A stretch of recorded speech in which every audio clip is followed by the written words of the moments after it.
Let's get right into it. Number 10. Santa is a social experiment. Before Santa became a brand, a mascot, or a mall photo opportunity, he was basically a long-running psychological test. Think about it. Millions of parents across cultures collectively agree to lie to children in the same way for years. Same story, same rules, same consequences. That's not chaos, that's coordination. Santa tests one thing above all else: how long humans will believe something if everyone around them reinforces it. There's no proof, no evidence, just stories, authority figures, and social pressure. And yet kids believe hard. Because belief isn't about logic, it's about trust. If parents say it's real, it feels real. If movies say it's real, it must be real. If everyone acts like it's real, questioning it feels dangerous. Psychologically, this is how myths survive. Not through facts, but through consensus. Your brain is wired to assume the group knows something you don't, so you go along with it. And the moment you question Santa, the system pushes back. Adults deflect. Friends deny. Traditions double down. Don't ruin it. Just enjoy it. You'll understand later. That's not about Santa. That's about preserving belief structures. Santa is your first lesson in realizing if enough people agree on a story and reward you for believing it, it can feel real no matter how absurd it is. Basically, Santa wasn't just magic. He was a beta test for belief itself. Number 9. Santa is a stranger you're told to trust. From the moment you can form memories, you're told one very important rule: don't trust strangers. Except this one. This one is allowed into your house, at night, while you're asleep, and you are strongly encouraged to like him. Santa doesn't introduce himself. He doesn't explain who he is. He doesn't ask for consent. He just shows up in stories, shows up in malls, and shows up in your imagination as a bearded authority figure who knows things about you. And your brain goes, yep, seems safe. That's the creepy part. Santa bypasses every danger instinct humans normally have because he's framed as benevolent. Red suit, laughs a lot, gives gifts. Your brain associates generosity with safety, even when logic says, this is literally a man watching children. Psychologically, this is called authority trust transfer. You trust Santa because people you already trust, parents, teachers, movies, tell you to. So your brain skips verification, no proof required. That wiring sticks. As an adult, you still trust figures who look friendly, sound confident, and promise rewards. Even when they haven't earned it. Even when they benefit more than you do. Santa wasn't dangerous, but the lesson was. The lesson was, if someone is presented as kind enough, powerful enough, and popular enough, don't question them. Also, let's talk about mall Santas for half a second. Parents hand their children to a stranger in a costume, sit them on his lap, and say, tell him what you want. Out of context? That's horrifying. In December? Totally normal. Your brain doesn't flag it because tradition anesthetizes instinct. Basically, Santa trains you to override discomfort for the sake of social rituals. And that's way creepier than coal. Number 8. Santa teaches you that lying is loving. Every adult around you lies about Santa, enthusiastically, in sync, with props. They leave footprints. They eat cookies. They fake handwriting. They commit fully to the bit. And they do it while telling you, constantly, that lying is bad. Your brain notices this contradiction very early. Psychologically, this creates something called contextual morality. Lying isn't wrong if it's framed as loving, traditional, or for your own good, which sounds harmless, until you realize how often that logic shows up later in life. It's a white lie. They don't need to know. It's better this way. Santa is the first time you learn that truth is flexible if the story feels good enough. And when you eventually find out Santa isn't real, the lie isn't addressed. No apology, no debrief. Everyone just moves on like nothing happened, which quietly teaches you something else. If a lie is socially approved, no one is accountable for it. Your brain files this away. It learns that reality can be edited. That group agreement matters more than factual accuracy. That emotional payoff can outweigh honesty. Santa didn't traumatize you, but he normalized deception as care. Basically, Santa taught you that sometimes love wears a mask. And once your brain accepts that, it never fully unlearns it. Number 7. He watches you sleep. We joke about it. We sing about it. We casually tell children this like it's normal behavior. He sees you when you're sleeping. He knows when you're awake. Pause, rewind, think about that. Santa Claus is essentially a supernatural surveillance entity who monitors your behavior year-round, including unconscious hours, and then judges your moral worth. That's not festive. That's a cosmic HR department with a beard. What's creepy is how early this idea gets installed into your brain. As a kid, you're told that privacy doesn't exist if you want presents. Your thoughts? Maybe safe. Your actions? Absolutely not. Someone is always watching. Someone is always keeping score.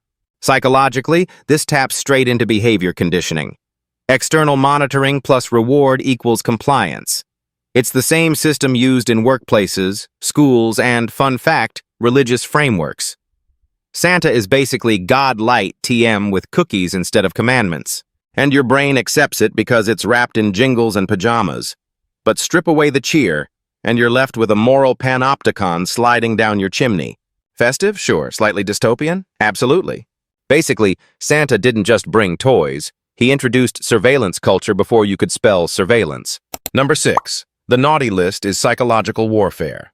The naughty list sounds cute until you realize it's a permanent record, maintained by a magical stranger, with zero appeal process. You're either good or bad. Binary. No nuance, no context. No, they were having a rough year, just vibes-based moral judgment. From a psychology standpoint, this is wild. Kids don't actually learn why something is wrong. They learn that being watched matters more than being ethical. You're not good because it's right. You're good because someone might downgrade your gifts. That's not morality, that's performance. Your brain wires this early. You learn to behave differently when you think you're being observed. And that habit doesn't disappear. It mutates. Bosses, cameras, social media. Santa was just your tutorial level. Also, coal as punishment? That's not corrective feedback. That's symbolic shaming wrapped in festive lighting. Basically, the naughty list isn't about behavior. It's about control, with tinsel. Number 5. He enters your house without consent. Let's normalize this for exactly 0 seconds. Santa breaks into your home. No invitation, no key, no knock. He enters through the chimney, a place humans do not normally enter from, and then consumes food you left out as a test of loyalty. If this were anyone else, it would be a crime podcast. Your brain excuses it because tradition overrides logic. Chimneys feel magical. Nighttime feels special. But strip away the story, and you've got an unseen figure entering your house while everyone sleeps. And here's the creepiest part. You're taught to prepare for it. Leave snacks. Don't lock anything emotionally. Be grateful. That's not just mythology. That's ritualized vulnerability. Santa doesn't ask permission. He assumes access. And we applaud him for it. Honestly, the reindeer are the least suspicious part of this operation. Number 4. He bribes you with rewards. Santa doesn't just watch and judge you, he pays you off. Good behavior isn't encouraged because it builds character. It's encouraged because there's a material payout. Toys, candy, electronics if you really played your cards right. This wires your brain to associate morality with transactions. Be good, get stuff. Be bad, get nothing. That's not ethics. That's capitalism in a red suit. Psychologically, this creates something called extrinsic motivation. You behave not because you value the behavior, but because you want the reward. And once the reward disappears, so does the behavior. That's why kids magically become saints in December and absolute goblins in January. Santa isn't teaching kindness. He's teaching incentive optimization. Your brain learns to ask, what do I get out of this? Instead of, is this the right thing to do? Basically, Santa turned morality into a loot box system. Number 3. He conditions you to accept authority. Santa's authority is absolute. You don't vote for him. You don't question him. You don't even meet him unless it's a mall version that smells like regret. He makes the rules. He decides the outcome. And if you disagree, too bad. He's magic. This primes your brain early to accept top-down authority without explanation.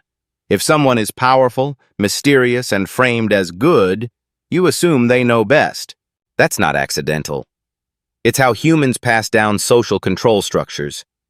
Santa is your training wheels for authority figures you'll meet later. Teachers, bosses, systems that say, this is just how it is. And because Santa is tied to joy and nostalgia, questioning him feels wrong. Even as an adult, pointing out how weird this all is makes people uncomfortable. That's how deep the conditioning goes. Number 2, he trains you to perform, not be. Christmas behavior is theatrical. You don't just behave, you perform goodness. You say thank you louder. You act nicer in public. You post proof online. You want witnesses. Santa culture reinforces that. Being good isn't about inner values. It's about being seen, being good. Your brain learns that visibility equals virtue. This carries into adulthood. Charity becomes content. Kindness becomes branding. If no one sees it, did it count? Santa didn't invent this instinct, but he supercharged it with glitter.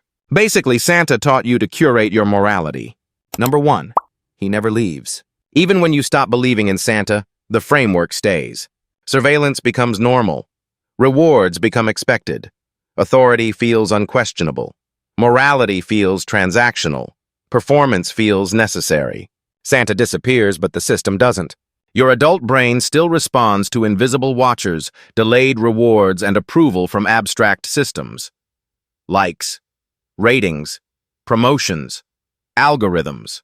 Santa was never about a man in a suit. He was about installing a behavioral operating system early, and it worked perfectly. So yeah, Santa's creepy truth isn't that he's fake. It's that he worked. That's all for today. I'll be making similar videos in the future. Subscribe to see them. Sketchy Logic Explains is an educational entertainment animation channel that explores the truth behind everyday mysteries. I put genuine effort into drawing every single day.